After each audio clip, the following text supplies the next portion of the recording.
Chicken কষা একবারেই নতুন পদ্ধতিতে বাড়িতে বানিয়ে দেখো। চিকেন কষা তৈরির এই পদ্ধতিতে যেমন চিকেন ম্যারিনেট করার কোনো ঝামেলা থাকবে না, একদম সহজভাবে তোমরা তৈরি করতে পারবে। আর এইভাবে একবার চিকেন কষা বানালে যে কোনো হোটেল রেস্টুরেন্টকে হার মানাবে বা বিয়েবাড়ি বা অনুষ্ঠান বাড়িকে হার মানাবে। তো রেসিপির জন্য সমস্ত জোগাড়জাটি আগে করে নিতে হবে। তো কী কী নিয়েছি আমি পরে স্টেপ বাই স্টেপ বলে দেবো। আর এখানে 600 গ্রাম মাংস আমি ধুয়ে নিয়েছি। মাংস কিন্তু ম্যারিনেট করার কোনো দরকার নেই। সর্ষের তেল দিয়ে দিয়েছি। রান্নাটা কিন্তু খুব বেশি তেলে আমি করব না, 3 বড় চামচ মতো সর্ষের তেল এখানে দিয়েছি। তার মধ্যে গোটা গরম মশলা, শুকনো লঙ্কা, তেজপাতা দিয়েছি। তেলের মধ্যে একটু নেড়ে চেড়ে নিয়ে এবারে আমি দিয়ে দিচ্ছি এখানে পেঁয়াজ বাটা। আমি সমস্ত রেসিপিতেই বাটা বা পেস্ট ইউজ করব, কোনো গোটা আমি ব্যবহার করব না। এখানে 2টো বড় সাইজের পেঁয়াজের পেস্ট করে নিয়েছি, সেটা দিয়ে খুব ভালো করে কষিয়ে নিয়ে আদা রসুনের পেস্ট দিয়ে দিলাম। আদা রসুনের পেস্টটাকেও আমি খুব ভালো করে পেঁয়াজের সাথে নেড়ে চেড়ে নেব। তো এই রান্নাটা যত ভালো করে কষানো হবে ততই টেস্ট ভালো আসবে। একটা বড় সাইজের টমেটোর পেস্ট আর ঝাল বুঝে কাঁচা লঙ্কার বাটা এখানে দিয়ে দিয়েছি। খুব ভালো করে সব কিছুকে নেড়ে চেড়ে নিয়েছি। এবারে দিয়ে দিচ্ছি কাজু বাদাম বাটা। 10-12টা মতো কাজু বাদামকে আমি মিক্সার জারের মধ্যে অল্প জল দিয়ে ঘুরিয়ে পেস্ট করে নিয়েছি। কাজু বাদামটা দেওয়ার পর খুব ভালো করে মিনিট 2 কষিয়ে নিলাম। তারপরে হলুদের গুঁড়ো, জিরের গুঁড়ো, ধনের গুঁড়ো আর কাশ্মীরি লাল লঙ্কার গুঁড়ো, এটার জন্য কালার আসবে, কোনো ঝাল হবে না।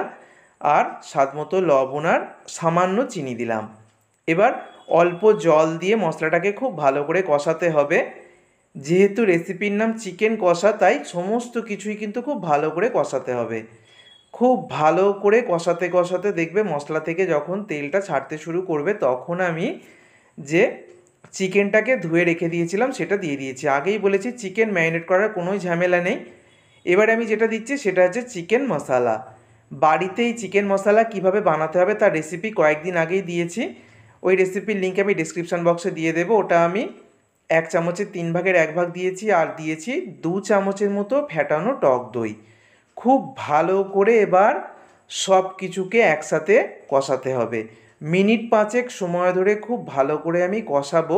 গ্যাসের ফ্লেমটাকে এখন আমি মিডিয়াম টু হাইতে রেখে কষিয়ে নিলাম। মিনিট 5-6 ভালো করে কষিয়ে নিয়ে অল্প জল দিয়ে দিলাম। অল্প জলে চিকেনটাকে মজতে দিতে হবে খুব ভালো করে। আবারও আমি 2-3 মিনিট মতো এইভাবে একভাবে নেড়েচেড়ে কষাবো। এইভাবে কষাতে কষাতেই চিকেনটা অনেকটা রান্না হয়ে যাবে, আর মাঝে মাঝে একটু ঢাকা দিয়ে দেবো।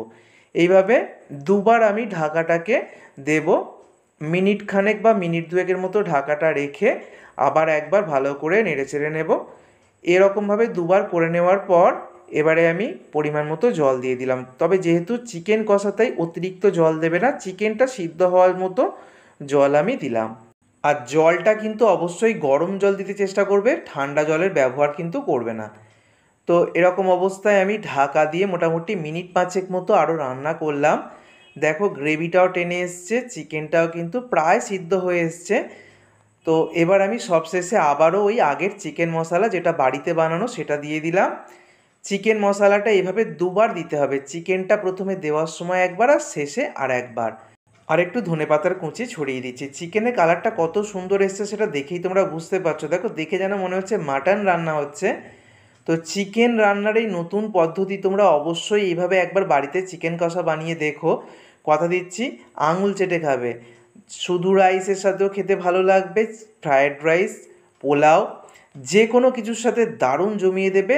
রুটি পরোটার সাথেও দুর্দান্ত লাগবে। দেখো কত সুন্দর দেখতে হয়েছে, কতটা সুন্দর কালার চলে এসছে। আমি একদম সামনে থেকে দেখাচ্ছি, দেখেই মনে হচ্ছে খেতে কিন্তু দুর্দান্ত হবে। চিকেন খুব ভালোভাবে রান্না হয়ে গেছে। এবার আমি গ্যাস অফ করে দেব। গ্যাস অফ করে দিয়ে বেশ কিছুক্ষণ মোটামুটি 5-6 মিনিট মতো স্ট্যান্ডিং টাইমে বসিয়ে রেখে তারপর আমি তোমাদেরকে দেখাবো। তৈরি হয়ে গেল একদম নতুন পদ্ধতিতে ঝামেলা ছাড়া চিকেন কষা। অবশ্যই এইভাবে একবার তোমরা বানিয়ে আমাকে কমেন্ট করে জানিও। সকলকে স্বাধীনতা দিবসের আন্তরিক শুভেচ্ছা ও ভালোবাসা। ধন্যবাদ।